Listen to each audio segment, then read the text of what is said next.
Good afternoon to you. Mark Sutton with HurricaneTrack.com here with your off-season edition of the Hurricane Outlook and Discussion for Monday, the 11th day of March 2019. Not a lot going on in the world of the tropics right now in terms of things that I can really update you on regarding the Atlantic Basin. We're in this period here, March and April, of this sort of transitional time frame where things could kind of go either way in terms of El Niño or a warming of the Atlantic. It's kind of one of these no man's land period with models and what they're going to show and things like that. But nevertheless, there are a few things we can take a look at. And we'll start off with first this right here. Yeah, a tropical cyclone to discuss. And this one is a cyclone. That's what they call these in the southern hemisphere. And I do not know how to pronounce that, so I won't really attempt it. But I will click on it and show you what's happening here. This is a great tool and a package of tools from the University of Wisconsin site. And this is between Madagascar and the country of Mozambique in eastern Africa. And this is what it looks like on the track, etc. And the forecast here as it goes inland over eastern Africa. Really a strange place for these to develop. Yet there it is, and it's pretty intense right now, 105 knots, and it's forecast to get stronger from there, what we would consider a Category 4 on the Saffir-Simpson scale. This is what it looks like via satellite. We can turn the track and the forecast off. Remember, down in the southern hemisphere, this is all going to be going clockwise, and there's the core, the central dense overcast, the eye, etc. So this will be a pretty big deal, obviously, for this area. And a kind of rare event. You'll probably be able to follow different folks that are tracking this via Twitter. I don't know much about this region of the globe. It's obviously not a very common occurrence, but I did want to point it out. Southern Hemisphere tropical cyclone season still going on, and here we go. We have something in the Southern Hemisphere. Look right there, that's 15 degrees south longitude, so that's 15 degrees south of the equator. And then there is 20 degrees south longitude, or latitude, listen to me. Whoops, I'm sorry, I'm half brain dead today. Latitude, 15 degrees south latitude and 20 degrees south latitude. The longitudes don't change except east and west. So anyway, yes, I have a degree in geography, and yes, I still screw up. Just got ahead of myself. So it's wedged in there, between 15 and 20 south latitude. Where would that be if it was in the northern hemisphere? You think about the deep tropics. This would be coming in along the vicinity if it was moving straight west towards the Lesser Antilles, as an example. That's an area that's between 15 and 20 degrees north latitude over in this area. See, so it's, you just shift it. Anyway, there it is. Interesting that is happening in that part of the world. That's the only tropical cyclone activity for the time being. Now let's take a look at the Southern Oscillation Index, the SOI, sort of our barometer, almost literally there and figuratively, of what's happening with the pressure pattern across the tropical Pacific. And today, the contributor there, everything's negative. Minus 16 today. The 30-day is now minus 3.48. And the last 30 days is pretty significant in the negative column as well, minus 15, and you can see it graphically represented here. We have been below the zero mark, and this is just an index. It's not really a measure of anything like your temperature or what. It's just an index. It's like the stock exchange index. You have a value between the pressure in Tahiti and Darwin, and then through a mathematical equation that they've got, you come up with these numbers. And it's just an index, and it tells us, though, that index something very important. And when everything is negative, like we've seen in the last 30 days or so, that tends to trigger this more westerly wind component across the Southwest Pacific, the Western Pacific as a whole, and that's where warmer water typically lies anyway, and you get these westerly wind bursts that come across the tropics out here along the equatorial region, and it slows down the trade winds overall, which normally blow like this from east to west, and that gets stunted, and it allows the Pacific to warm to some extent along the equator, and that's what we've seen here. And it's officially been declared a weak El Niño through this region. And you can see that ribbon there of warmth along the equator just as well as I can, but it's not very strong, thank goodness. And I did hear from a good friend of mine that works at the Georgia Aquarium. He has a lot of interest and work and experience with marine mammals in the Pacific there off the coast of California. His colleagues do as well. And he was telling me about the alarming rate of stress that have been induced, especially against the younger pups out there, as the Pacific has undergone some of these changes overall. And it's not directly related to this El Niño because this isn't very strong. And as you can see off the coast of California, the water temperatures are not anomalously warm. But the pattern that this has helped to generate with this strong southwesterly jet stream kind of deal, this subtropical jet, in combination with these storms that have been coming into the west, has created a lot of rainfall, a lot of runoff, and stormwater pollution, really, in the nearshore water. And these animals have had to go farther offshore to find their food source. And that results in a weaker mom and dad of these seals, especially, and sea lions. I guess it's either sea lions or seals or both. These marine mammals, we'll just classify it as that. And the pups then, when they come back, they're more susceptible to being attacked and disease and sickness and tiredness and all kinds of bad things. And it is all related and interconnected to what's happening down here in the Pacific, believe it or not. So while it's not directly because of warmth in terms of anomalies there, this El Niño is starting to have some impacts, though it's not the same as if it was very, very strong. A little bit of a tangent there, but I wanted to educate you on some things that I learned about from various folks that I know in other disciplines around the world and other sciences. And this close-up of it shows a little better. Yeah, right off the coast of southern Cal, not too bad. But this warmth down here, this abnormal warming, has created more of a moisture flow up here, that atmospheric river that you hear about, and that has led to a very rainy and wet runoff type pattern that has diluted and polluted the water out there and created these problems. Indirectly related to this El Niño, I think one could make that link. All right, so interesting little ribbon of cold right over here. Not sure how to explain it. We'll look at it at the subsurface in just a moment. Remember, this is a surface map. We're looking at surface temperature anomalies from the NOAA-NESDIS methodology, and this is updated today. And you can see again, as we zoomed into this particular chart, it's a little warmer along here, about 1 degree Celsius on average warmer. So it's not super El Niño. I mean, look, you can see we're not looking at these colors over here, right? Those are not showing up out this way. So until we get to that, I'm not too concerned about massive global implications. It's like a big thermostat gets either turned up in El Niño or turned down in a La Niña. Now, how's the Atlantic doing? Well, generally, the North Atlantic here, north of the equator anyway, I guess that'd be the North Atlantic, right? Otherwise, it'd be the South Atlantic. This is all generally right at or just a little bit warmer than it should be. No alarming signals here as of yet. Main development region has cooled off just a little bit overall on a broad scale, but nothing too cold relative to average, nothing too warm. It's right in that Goldilocks area. Everything seems to be just right, as they say. So, again, kind of a not boring look, but there are no significant updates to what's happening. The El Niño kind of holding its own, etc. I already talked about that. But you look at this animation here. Watch how this progression of the warm pool migrates eastward over here and starts to expand as we go from January, when we had some slowing of the trades and that westerly wind burst through February. They come and go.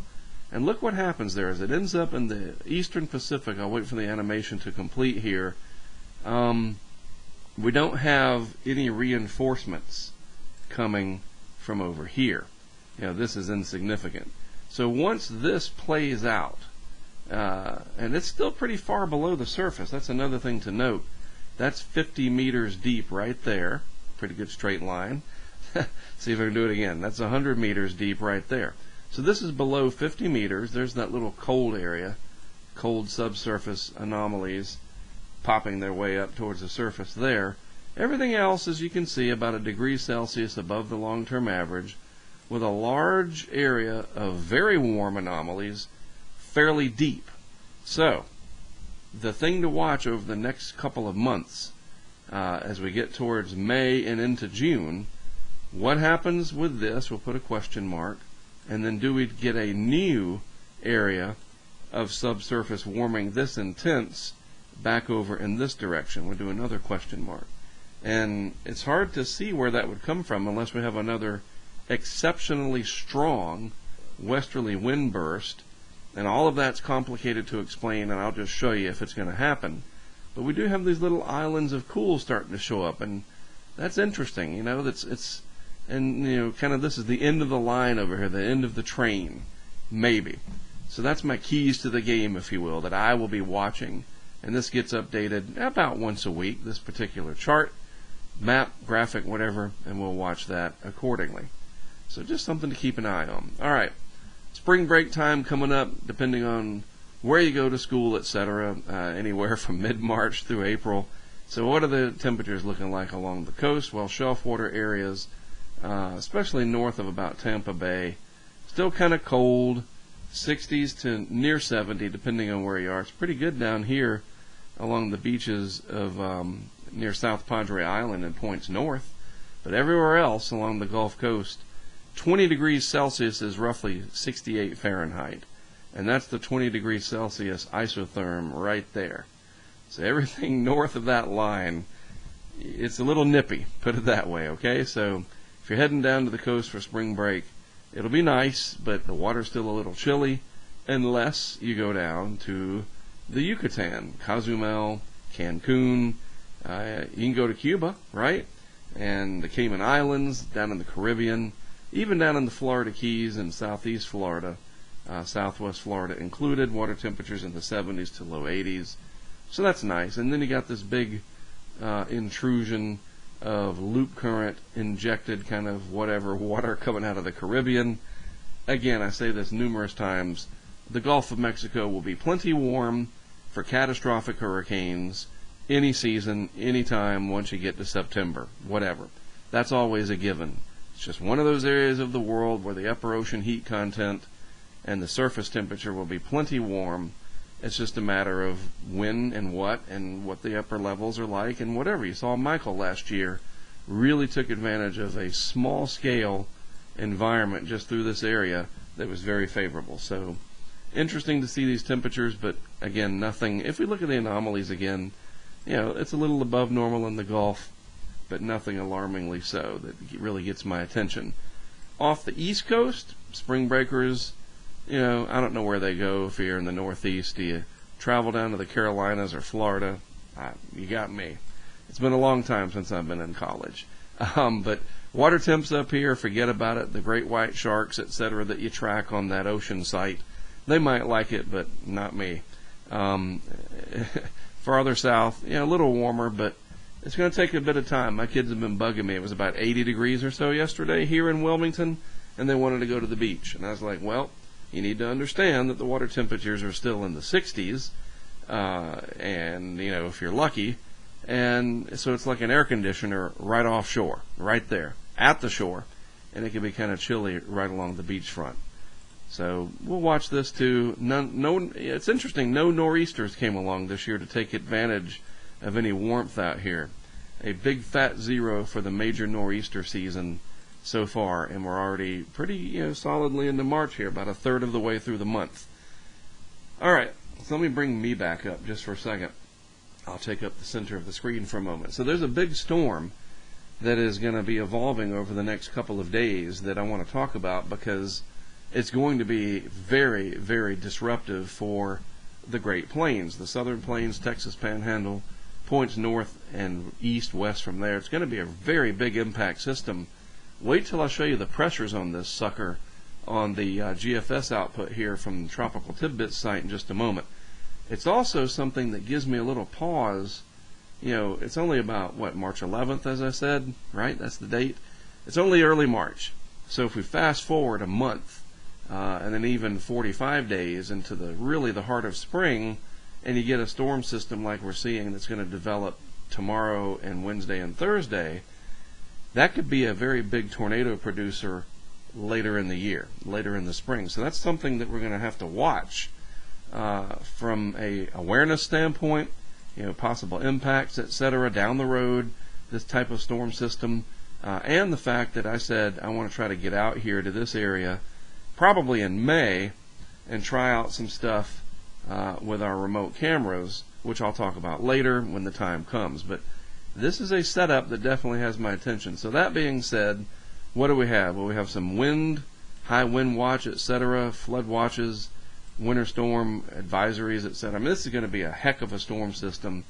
And when you go to weather.gov, especially tomorrow and then Wednesday and Thursday, watch what this region looks like. It'll be filled in with lots of red, this color here, blizzard conditions, probably some severe weather, etc., especially in the warm sector. So what does it look like? I hadn't shown a satellite picture in a while, at least not an animation. Great tool here again from Levi at Tropical Tidbits. This is the water vapor, and there it is. There's the energy coming in, and look at that. Once again, as I was mentioning, southwest part of the United States here, Southern California, inclement weather overall. I saw Josh Morgan tweeting about kind of what a Seattle-esque winter, those are my words, not his. He says it was like 55 degrees out there in Santa Monica or something.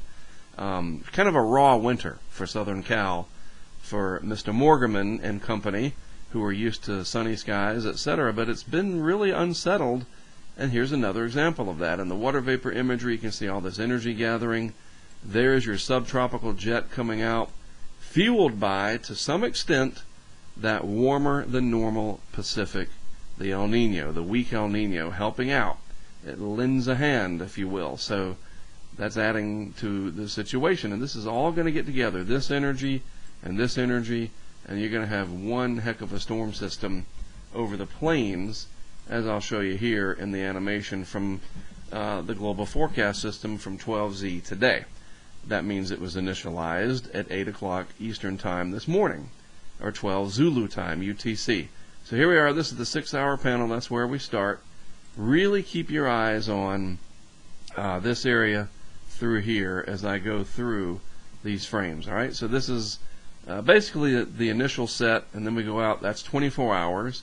Storm system starting to come together there in the desert southwest. More rain for Arizona, northwest Mexico, southern California. Yep, more runoff for the Pacific.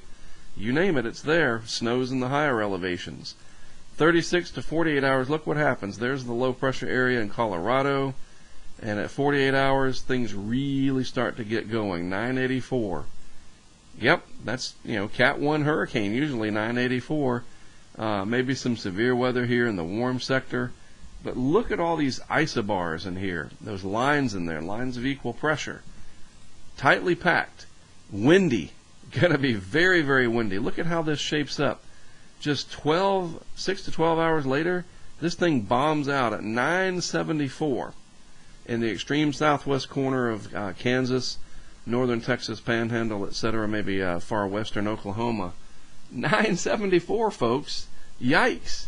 That is one heck of a system there. Blizzard conditions on the cold side, some severe weather certainly on the warm side, and windy, 60, 70 mile per hour, maybe higher, maybe land-based hurricane force wind gusts. Wouldn't be a shock to me at all. Those wind farms out there, they're going to take a beating on this one. Hopefully they can generate some serious electricity. I would love to know how that works when you get a kind of a land cane. I mean, 974, I mean, come on. If we saw a 974 hurricane, coming up to the southeast coast, everybody be like, wow, that's getting it. It's not the most intense, but it certainly is attention-getting. And then as we go on out, this is 60 hours still. What is that, 972 or something like that, 977. Tightly packed isobars in here. a big time system. Wish I could go out there for it, but I got to wait for the spring setup. I really think my idea of what I want to do out here in Tornado Alley is going to be pretty cool. We'll talk about that later. But this is a big time system, and it moves on out to the northeast here, not up the coast. Kind of a weird, it's not a nor'easter, it's a midwesterner. I shouldn't laugh at it because it's going to be a big impact system. Power outages, animals, livestock, the grid out there of those wind farms, I've seen them. Pretty neat. That's all going to be impacted. So after about day 5, things start to calm down. Mild overall for the U.S. No major Arctic outbreaks. Maybe towards the mid part of the month here, getting at day 10 and beyond. But really headed towards spring, which is good. I want the weather warm. We didn't have a big winter storm season along the east coast over here. It's more focused out here. Seattle had a lot more snow than anywhere else on the east coast, I think. And then, of course, it was in the upper Midwest, too. Anyhow, that's a look at the tropics and the lower 48 weather. I want to draw your attention to this real quick. I'm going to be pushing this more and more as I develop this immersive, modern age of hurricane coverage, other weather coverage as well when we can do it. We have 117 patrons as of now, and that number will go up as we get closer to the season. And I'm going to shut it off at around 500. That's about as many members as I can manage, and I want to be able to be personal. And it's like a club. It's an inside access kind of thing, and I'm going to be talking about this more and more because this is where our best stuff will be. And these are the investors, the direct investors, the patrons that are helping to make it happen, trying to get this number up to allow us to do more and more things.